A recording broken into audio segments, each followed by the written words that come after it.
Texas fan in rehab here. Man, I'm telling you, it's been a hell of a week. Starting this off season off right. My boys, Houston Texans, finally did something right. Picked up Demeco Ryans. That was the best thing that this team could have done. I mean, I'm telling you, look, I've been sitting out on the sidelines. I haven't participated in much with the Texans for a long time because it's been hard as a fan. It's been hard to ride with them since day one. Can't even lie to you. To the point where it's like every year, feel like we're just throwing the whole damn year away. So, about Demeco, I'm happy that they picked him up.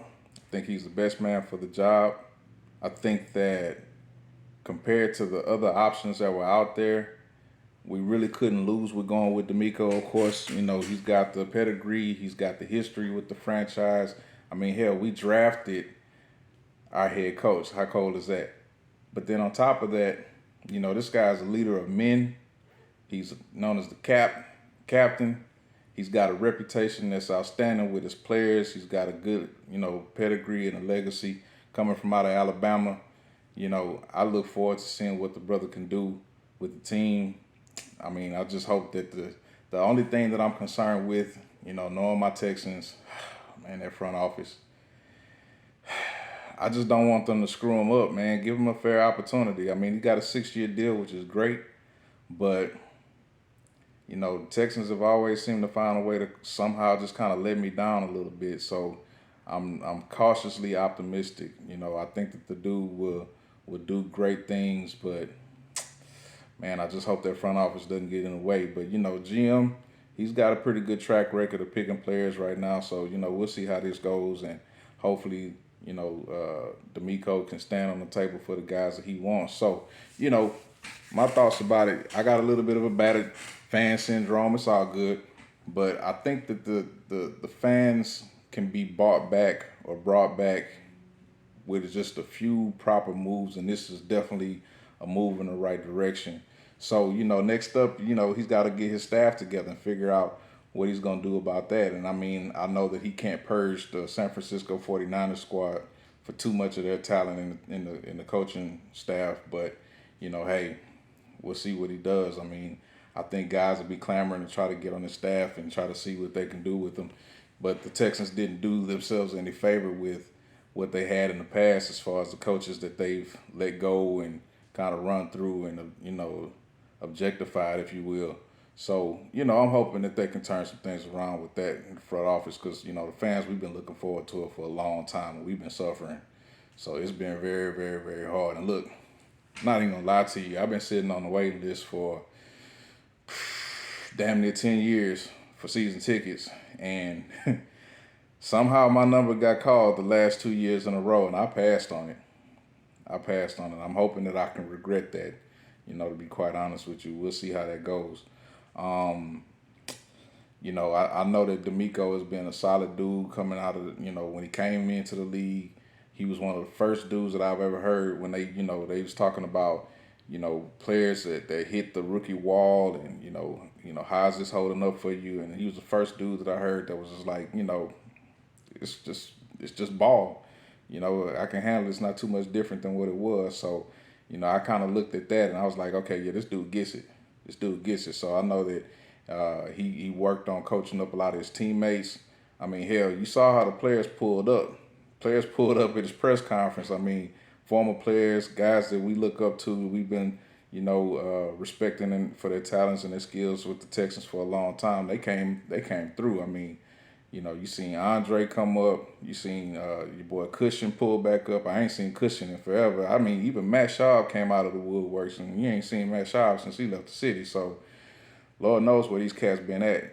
But, hey, man, this is the type of caliber dude to bring them out. So be it, man. I look forward to this dude doing this thing. So, I think that, with the concerns with the GM and who they're going to pick up, I think Lovie Smith did him a disservice by winning that last game. And look, I was at the first game of the season with my old man when they had that tie with the Colts, and I was embarrassed, man. I mean, that was just like you couldn't, as a fan, that might as well have been a loss. Just being honest with you, that might as well have been a loss. So, to turn around and try to win when it's the end of the season and you got nothing to play for but your pride and maybe your contract, and all you did was basically screw us out of the first pick. Listen, all I can say is I hope that we can turn around and pick one of the top two quarterbacks. I'm silently pulling that we can, pull in Bryce Young. But if we end up with C.J. Stroud, that's cool too. I wish the best for. I ain't even trying to hear nothing about this other cat that they promoting. This old Mitchell Trubisky type that they gonna try to slide in here with the old whoop-de-doo.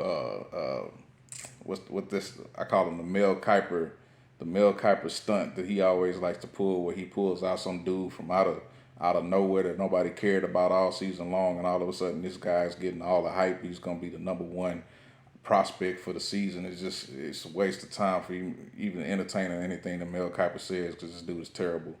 But I'm hoping that we can end up with Bryce Young and get that Alabama connection in there for whatever that's worth.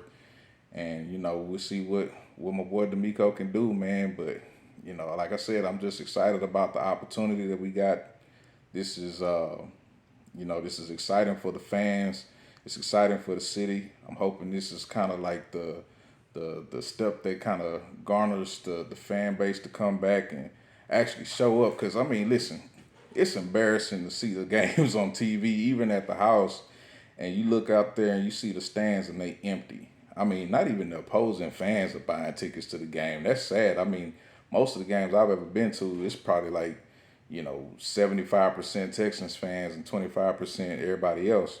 I mean, shit, people that don't even have the right jerseys will show up out there sometimes. So, it's kind of messed up to see that even in the last couple of years, you couldn't get any seats down there on the lower level. Man, I could have walked down there and got a ticket for damn near free, I'm sure.